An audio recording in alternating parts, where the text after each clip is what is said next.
Hello everyone, welcome to Unit 5, the review section, and for essential skills. Now, as we talked about earlier, and I'm gonna give you a quick review, is in the state of Oregon in the US, they have kind of decided to scrap their kind of standardized testing for the essential skills rule, where seniors every year who are graduating have to pass this test to kind of show that they know these essential skills, for their reading and writing, as well as their mathematics. These are some of the basic things they need to know to enter the workforce, go on to higher education, that kind of situation. And they waived this or suspended it temporarily because of the pandemic. Kids could not gather together to take the test, and so they decided, well, if they passed their courses, if they had good grades, they would be awarded their diploma. Diploma.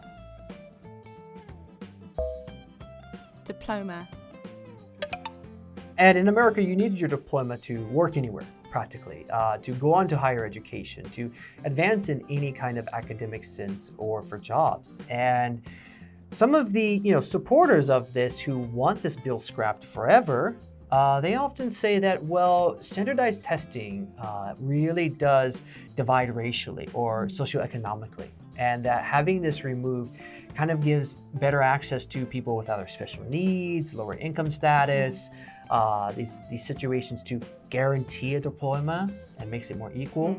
While opponents of this situation are saying that's just not realistic because everyone should be on an even playing field when they start. We should expect everyone to know the basics or these essential skills of reading and writing, mathematics, and maybe some other things depending on the state. And that's why a lot of people roll their eyes at these excuses. Roll one's eyes at something. Roll one's eyes at something. And many in America do understand that our basic essential skills, our testing is mediocre at best compared to Northern European countries, Asian countries. The standardized testing is much higher. Mediocre. Mediocre.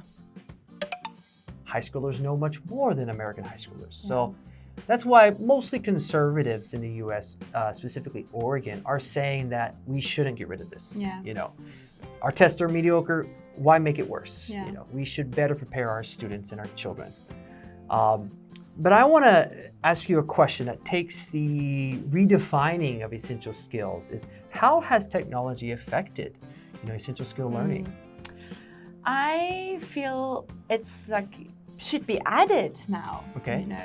I think essential skills in the past would be very different than what it is now. Right. Now essential skills need to include using technology, coding, and just knowing how to do PowerPoint and Excel. Right. And there's so many small little things that sometimes you're like, oh, I don't know how to do this. And it's kind of basic knowledge for many people nowadays. So I think it's changed the playing field a lot. Right, absolutely. I took a elective class my senior year to learn how to master Excel, Word, and also Photoshop. It was not mandatory or important at the time. I just was curious how to better excel at this and be more proficient because going into university, I wanted to do very well.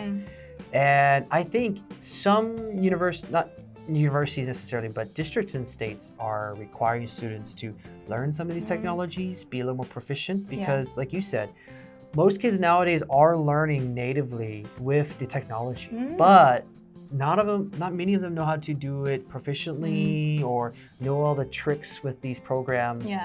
I find that students don't know how to search or cite things online. Learning how to search through Google can be an art. You can really find things. There's a specific way that you type it in to find something. Absolutely. Not define, blah, blah, blah. Right. Yeah.